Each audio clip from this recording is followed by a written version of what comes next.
Another important issue that the investor must remember is that bonds can be secured or unsecured. As you probably guessed, secured bonds are the more reliable of the two, as they are collateralized. If the issuer goes bankrupt, the debt is repaid by selling the collateral. The quality of this security can be quite diverse. Imagine that you are offered a choice of two types of bonds to purchase, a mortgage bond or a mortgage-backed bond. It would seem there isn't much difference at first sight. They have roughly the same name after all. But there's actually a big difference. A mortgage bond is a bond issued with real estate as collateral, while a mortgage-backed bond is underwritten by securities collateralized with real estate. There's no doubt that mortgage-backed bonds are riskier as there is a higher risk of non-payment of these bonds. Bond prices are based on a large number of variables, such as interest rates, supply and demand, credit quality, maturity date, and tax status.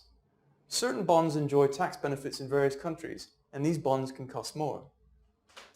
Newly issued bonds are generally sold for their par value, or a price close to it.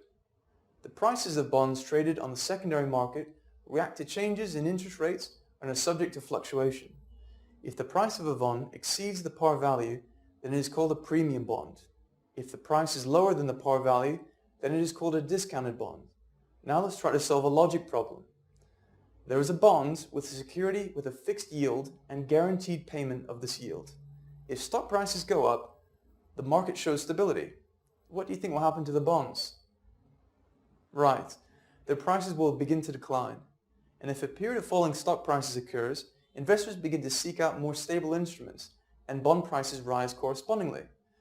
You can conclude from this that the bond prices move counter to the movement of the stock market.